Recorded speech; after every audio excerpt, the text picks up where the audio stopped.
Kenyans are now directly addressing Sakaja and calling him out for sponsoring goons that were spotted causing terror and infiltrating the peaceful protest of yesterday, where Kenyans were crying for justice for Albert Ojwang. This is a trend that has been witnessed by Kenyans. Every time Kenyans prepare and show up for peaceful protests, we have the protests getting infiltrated by goons who are paid. Now, these goons yesterday waged war on peaceful protesters. Armed with crude weapons, they attacked protesters and also robbed them, not caring about dignity or justice, visibly feeling like they are above the law.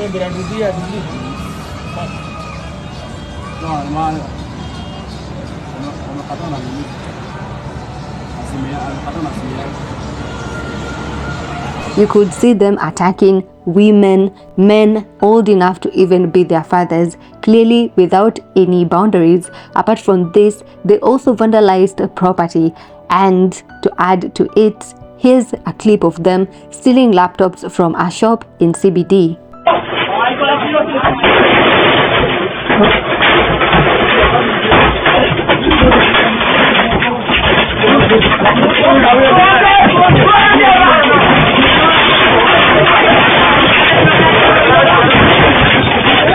The violence of the goons was conducted clearly and visibly to everyone in broad daylight, despite the heavy presence of police officers who were seen to be complying with them, as they did not reprimand them in any way. This was also spotted and seen during last week's protest, where we got to see the same collaboration between the police officers and the goons.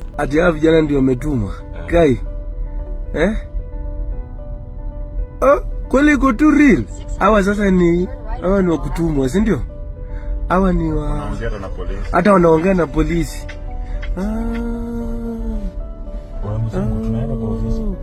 Kumbe kitu ilikuwa real. Na wako na aya. You can imagine. Yeah. The fact that these police officers did not take any action against these goons, despite these goons walking around with crude weapons and clobbers, it was clear for Kenyans that the orders came from above.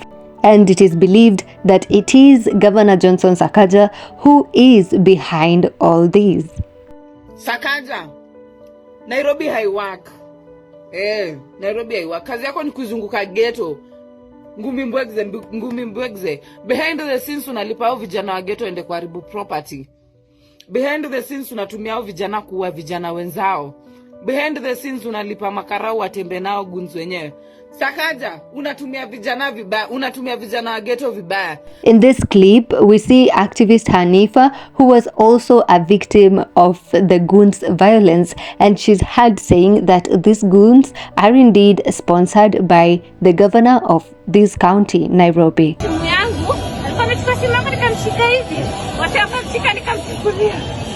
who are these guys exactly? They are goods sent by the Sakaja, Gaucho, and the government. The police have been watching the goods terrorize innocent people. In a recent video, Governor Johnson Sakaja and Farouk Kibet are seen addressing the people of the nation. Now, during their address, Sakaja states that last week he was caught unawares by the protest, but this week he will ensure that wataona. He added by vowing to protect the city. This was backed up by a statement from Farouk Kibet, urging him to ensure that he protects the city, Nairobi. Last week walinipata unawares. Arudi tena. Wajaribu tena. We will protect the city, the capital city. Wasijaribu. Yani, si wanasema kuna siku wanakuja. Wajaribu kukusa mali ya mtu yoyote. Sasa Sakaja, wewe unapenda sheria. Wewe umekuja hapa. Sisi tunakutuma kwamba Nairobi ibaki salama. But what protection are they talking about?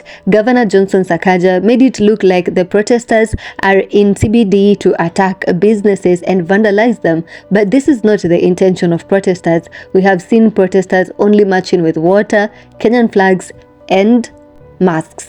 The people with the weapons are the goons. The people vandalizing people's properties are the goons. The people seen in CCTV footages robbing from shops and from people are the goons and not the protesters.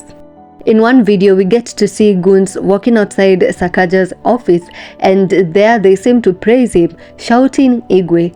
Also, one goon adds that they did the job, they managed to protect the city. Same thing Sakaja said while addressing the people of the country. One thing that truly links the goons with Sakaja are some of these videos where we get to see the goons recording themselves, and in these videos they are heard saying that they are coming to protect the city. Same thing that Sakaja said. Unasema ati magoons leo mtakutana na magoons hapo tao. Na sisi tunakuja kulinda mali ya umma na mali ya serikali ya Jamhuri ya Kenya.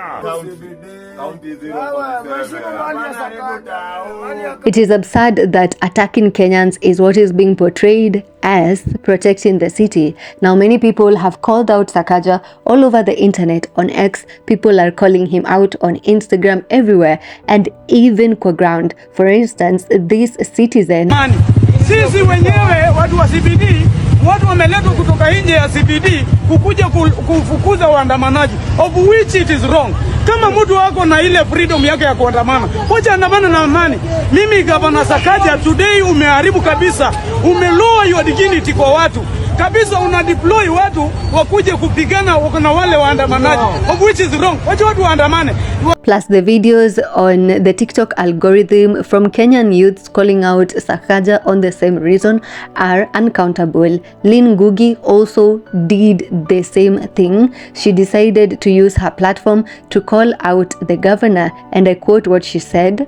Sakaja, extrajudicial killings are taking place in your county under your leadership, quote unquote, and all you've managed to utter are hollow words and performative action. You've become a symbol of betrayal to the very struggle that once gave you relevance.